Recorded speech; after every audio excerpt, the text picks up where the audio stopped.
Greetings, what it is. Welcome to my channel. Welcome to Sequential Geek. Be that Sequential Geek. Secchi in the house. Time to chill and relax. Absorb the 411. Dig on the sequential viewpoints. Check this. Check it. Never hurts to ask the guy behind the counter, hey, is that free? Is that giveaway? Y'all trading for that? Right? He said, no, it's just one of the posters that come with their shipments, and whoever asks for it will get it. And it was just off to the side, sitting on some stool with some other posters behind the counter. So fucking cool.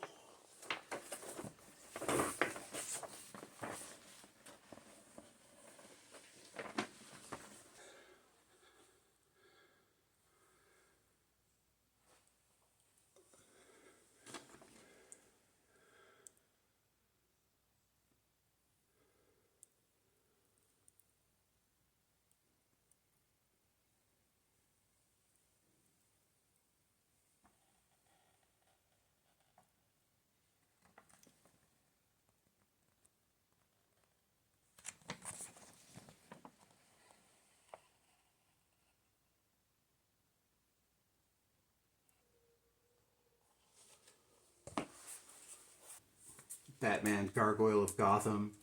These are each $6.99. They're both labeled. You can see that, but they're both labeled 00111. So they're both labeled cover A, first printing. The difference, right, is Noir Edition, so it's black and white.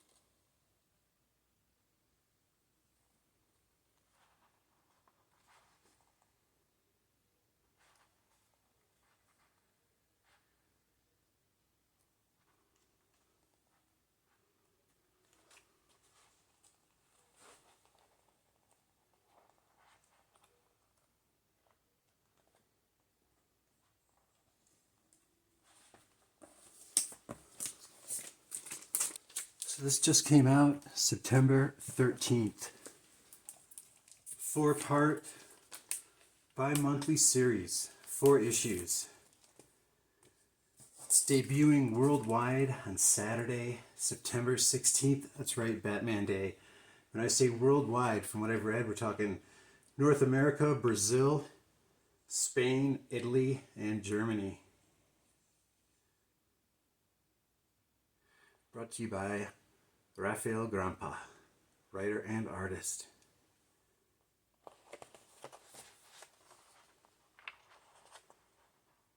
Yeah, I missed out on the, it was like a 1 per store, like a store sample a few weeks ago, and it was already sold. I had to ask. It never hurts to ask. So when this came out today,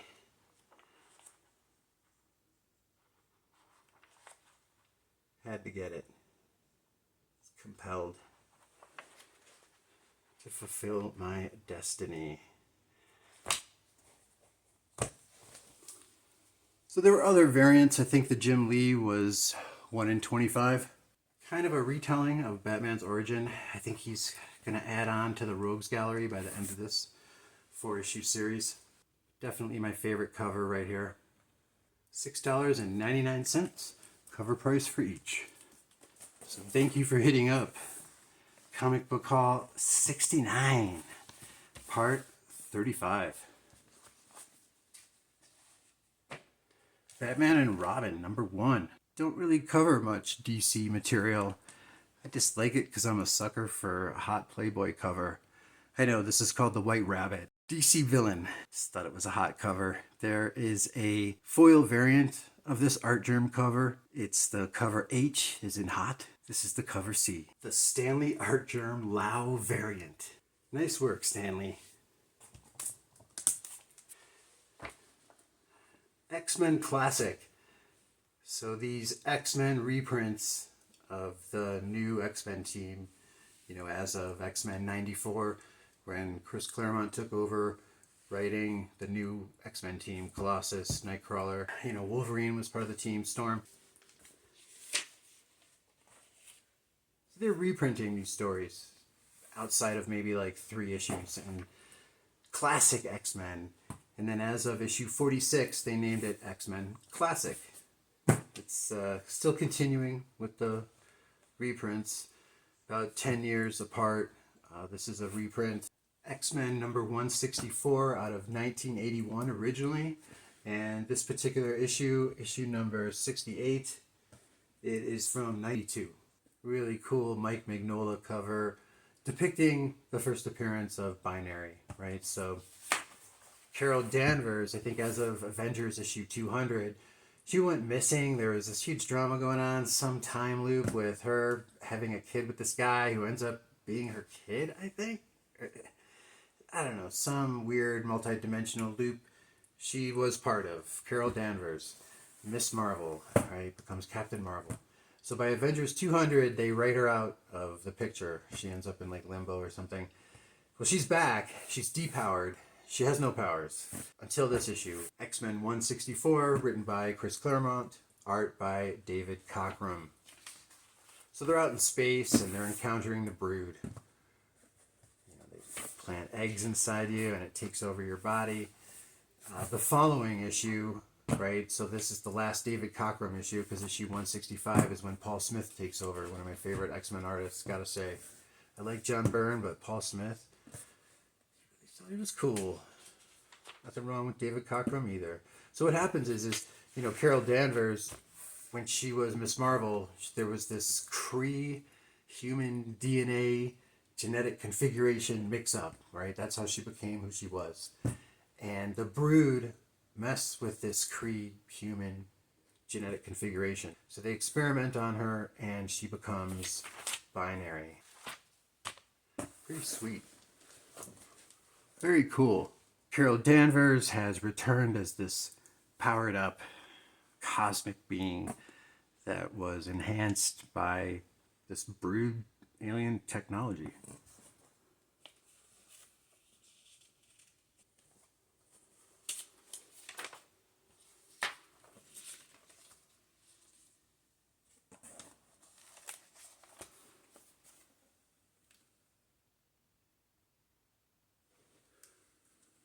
I told you, Wolverine, X-Men don't kill.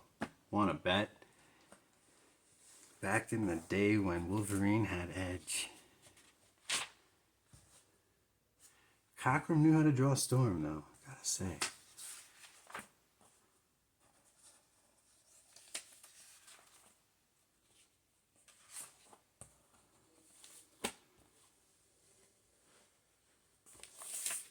So speaking of Paul Smith, this is like my favorite crossover.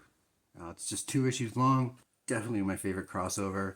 I mean, if there was like a Cloak and Dagger New Mutants crossover, I wish they would have had that. This right here is really cool as well. X-Men Alpha Flight, written by Chris Claremont, and story art by Paul Smith.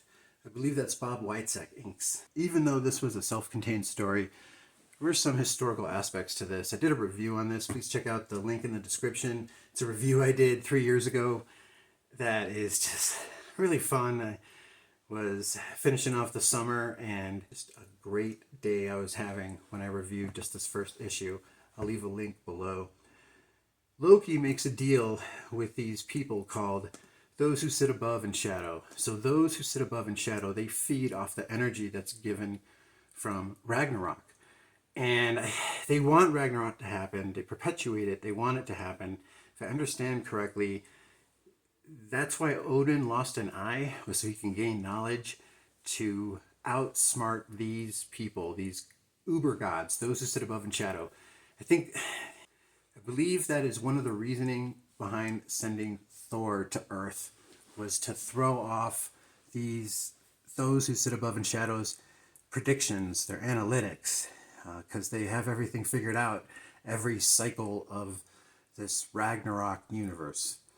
So those who sit above in shadow make a deal with Loki because he wants to be a part of their game. The details behind that deal, please check out that review I did. It's so much fun. Essentially, there's this pillar of light after these people in this plane that was being flown by Madeline Pryor and Scott Summers. Plane goes down, there's this pillar of light. Anyone who enters this pillar of light can become like their true self. And leading up to that point, all of the people on the plane, the passengers, each have their own take on reality, on surviving, being yourself, achieving that true self in a sense.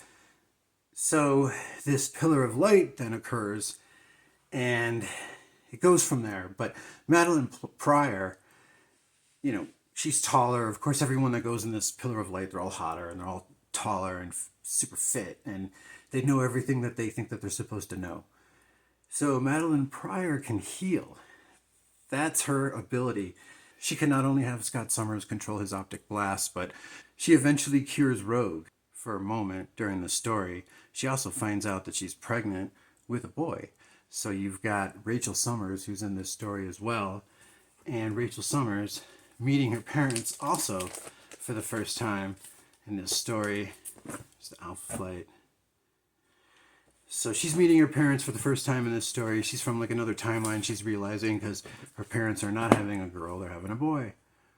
So, and then there's like Heather Hudson.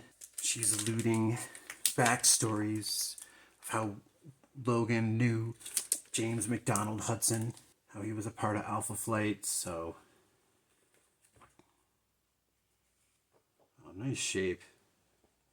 So here's those who sit above in shadow. This is towards the end of the comic. Loki didn't come through in his deal. Talisman, one of her first appearances. Shaman's daughter, I believe it's his daughter. It's not his niece, is it? Two Youngsmen. December 1985, cover date January 1986. Some great Copper Age stories. If you ever see this in the dollar bin, which is pretty common, I suggest you grab it. It's a fun read. So this stack right here of Ultimates Volume 1, it's missing, I think, one issue, number 5. I got all of these. I already took these out of the bags, but just for this one issue, because the rest of these are direct edition. Even though the direct edition barcodes on the back of the first issue are usually these other ones, if it is going to be a newsstand with these Ultimates, it's going to be in the front. You're going to tell right away, so don't worry about going through the dollar bins or whatever and having to pull it out. There you go. Issue 13 and issue 1 will have the barcode in the front. Just so you know, save you time from having to look in the back where the direct edition barcode is located.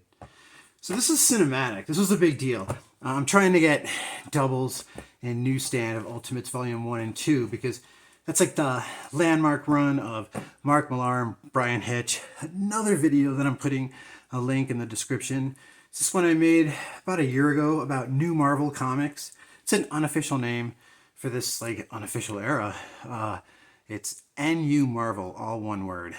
But check out the link, and it's just this like era where Marvel was just coming out of bankruptcy, and a few years before they got bought by Disney. So from like 2000 to 2004, give or take a year, there was all this stuff going on where comics were based on comics, right? And not only that, but when Mark Millar, he was making his name with this. Essentially, there were other titles he was making his name with, like The Authority, but there were ideas that he carried over from The Authority that just helped modernize this comic book that people had dropped out Marvel declared bankruptcy and nobody really gave a shit about them anymore. When I saw this, I started going back to comic book shops every now and then, but more and more often because I started seeing cool stuff like this. Just want to show you really quick. I mean, because you got to think of it from the point of view where we hadn't seen stuff like this before. You know, the first Avenger, the first Captain America movie is based off of this comic book, right? Fucking cinematic.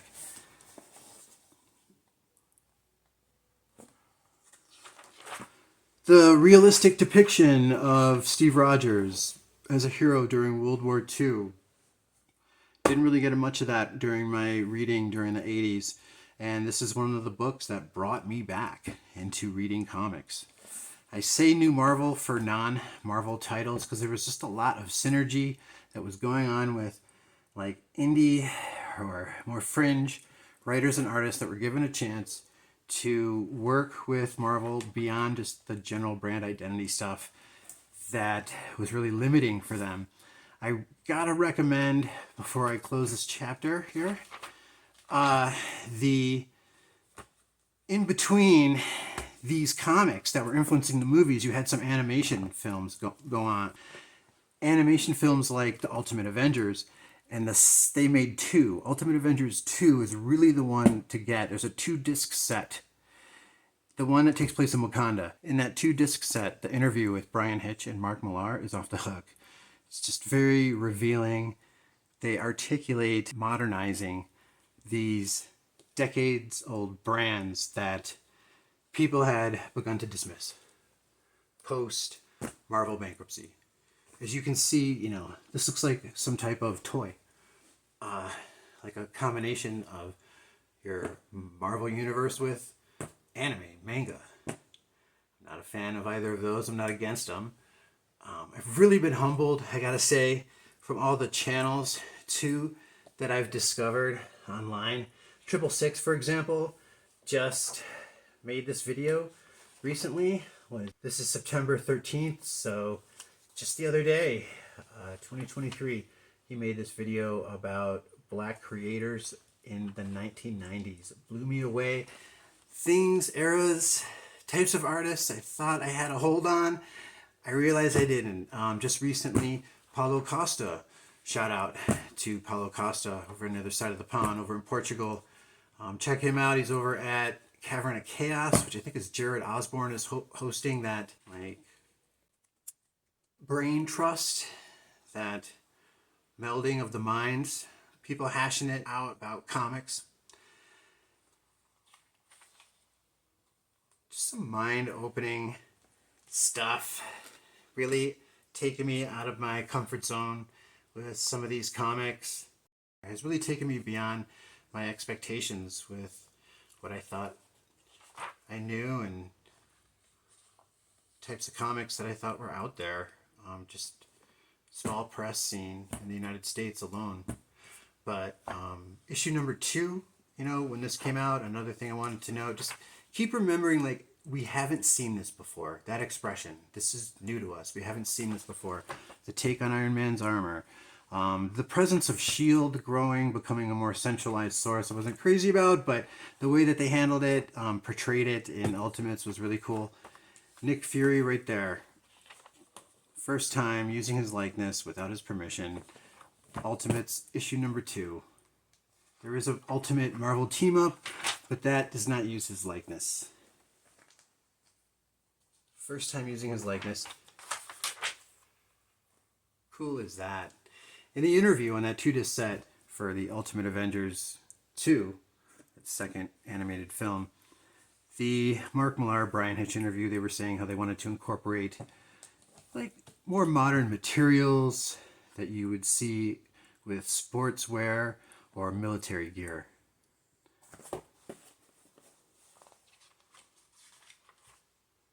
And in doing so, they decided, what's a modern version of Nick Fury?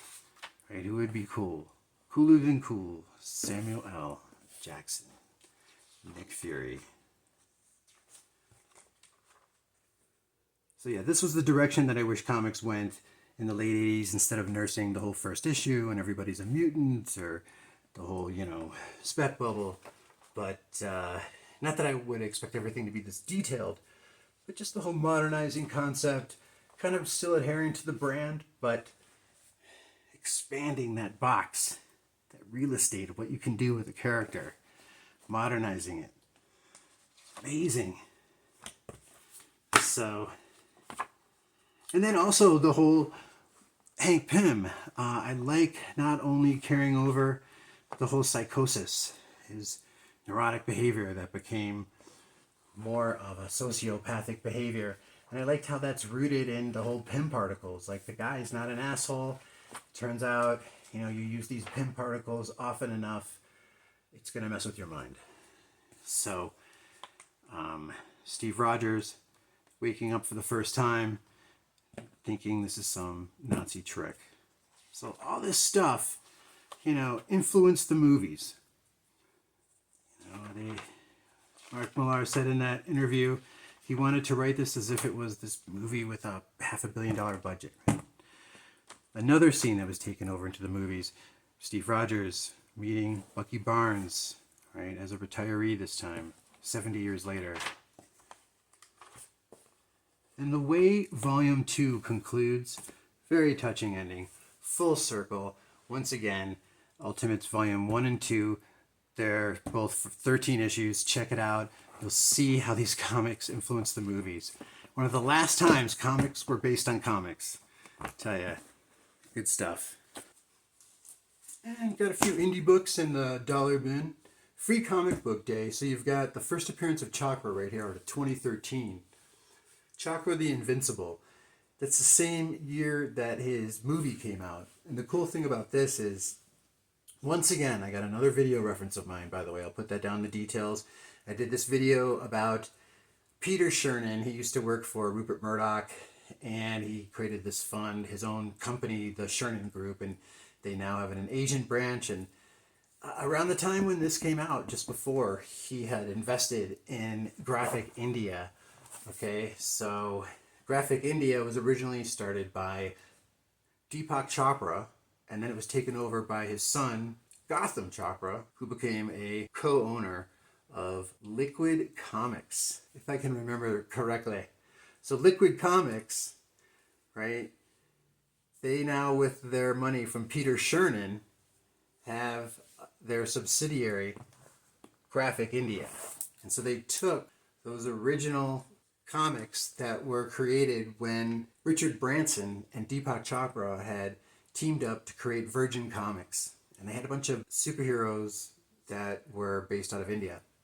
So that brand from Virgin Comics got carried over to Graphic India, which is a subsidiary of Liquid Comics, which is part of the Chernin Group's enterprises. So Peter Chernin claimed that he wants to one day have these Graphic India brands become like the Disney of India, which in my opinion, we have no trade barriers anymore, right? Post 1995, GATT becoming the World Trade Organization. So it's now up to who has the largest demographic in the world. India, really, right? I mean, China's so regulated. I think technology-wise, that's the largest growing market behind the United States is India, as far as YouTube goes, for example. All right, so Chakra the Invincible. Who is this kid? Stan Lee, through his Pow Entertainment Company, collaborated with Graphic India to create this new character, Chakra the Invincible. You had this TV movie, Chakra the Invincible, in 2013 about this guy, Raju Rai. See how we have the double alliteration, that influence of Stan Lee, like Peter Parker or Reed Richards? So here we have this Indian superhero, this kid, Raju Rai, accidentally activates an experimental suit that unleashes the mystical chakras of the body. He gains superpowers and vows to protect the people. So it's him with this senior, this scientist that created the suit and saving lives, being a superhero. There is another Free Comic Book Day of Chakra the Invincible. This is the first one. Feel the power. Some dollar books here. This is crazy. Excalibur number 3, right? So you've got some first appearances in Excalibur 1 and 2. This is the third volume of Excalibur, by the way. This is out of 2004. And as a matter of fact, speaking of India, you've got this woman right here who, against her will, She was turned into an Omega Sentinel. That's what this is. And this is actually a psychic attack upon Charles Xavier. Nobody else can see her attacking him in this. Karima Shapandar. If I'm saying that right, she's from India. She's a police detective from Calcutta. And while helping a friend investigate the death of a fellow police officer, she ends up getting kidnapped and turned into this cyborg-like sentinel against her will, like a sleeper cell. X-Men Unlimited number 27 is the first appearance of Karima. And then I think her next appearance is this issue right here, this Excalibur 3. I don't know, this is just info I looked up on the fly just before showing this, and just thought that looked badass. I don't know, something about Techno Babes, right? We got that woman, what was her name? Circuit Breaker from Transformers. She's hot too. Should get both of them together. Yeah, and then issue number 1, this is Hub, the woman that can teleport. So issue number 1 is the first appearance of these other mutants. One of them is called Wicked, and the other is called Freak Show. So their first appearance is in issue 1 of volume 3 of Excalibur, and then you got the first appearance of Hub and Hack. This guy, Hack. Their first appearance is in issue 2, and issue 3 here is the first appearance of this Purge dude. Likes to kick ass. Oh yeah, Trancers. Very cool cover. Wasn't crazy about the interiors. Let me know your opinion. It's from Eternity and Full Moon. Okay, so by the time this comic book came out, you've got the 2 of the 6 Trancer movies have already come out. You like my Midwest accent? Trancers. This is August 1991. Stephen Butler did this cover, but it's Carleo doing the interiors, which I wasn't really crazy about, gotta say. Written by S.A. Bennett. Jack Death is a cop in the 23rd century who travels back to 1985 to attempt to stop the creation of Trancers, an army of zombie-like humans. And that's what he's trying to do for the first 3 films. Films 4 and 5, an accident in the time machine causes Death to be transported to a parallel world, the land of Orpheus, to continue the fight against Trancers. Alright, so check this artwork out. Let me know what you think. Kind of grew on me, I have to say. This guy, they say that Humphrey Bogart inspired the writer. Look at this dude. This hard-boiled detective, bounty hunter-like guy from the future. So the films ran from 1984 to 2002. And this guy, Charles Band, he was the director and the producer of Trancers 1 and 2. But he also had this movie called Pulse Pounders in 1988. And that was a 3-segment anthology film. One segment was about a Dungeon Master movie. Another one was an H.P. Lovecraft adaptation. And then the third segment of Pulse Pounders by Charles Band has this story called Trancer's City of Lost Angels. So, if you're into Trancers and the whole lore, or if you just want to get started, right? There you go. If anybody has any backup info on Trancers, please leave a comment below. Great cover. This ran for 2 issues. By the way, in the movie, this guy, Tim Thomerson, played the lead of Jack Death. And last but not least, Eraser X. What is this? I just thought it was crazy. Saw this cover, grabbed it. It's out of Now. Let's take a look. Eraser X. This ran for 10 issues. September 1989 is this first issue. It's a Conrad Farner painting. Yeah. And in this issue, this character, Elizabeth, she asks this guy, Rex, if he would pose as an outlaw driver to bust up a Kentucky moonshine ring and its deadly muscle, the Redneck Rambler.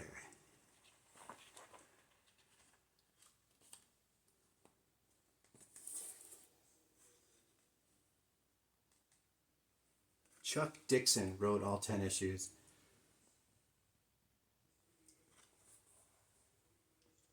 Todd Fox, interior artwork.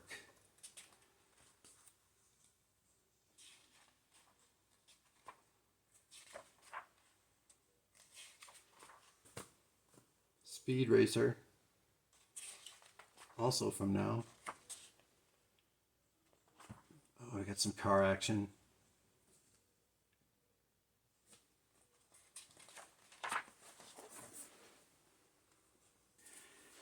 And on that note, ladies and gentlemen, I float.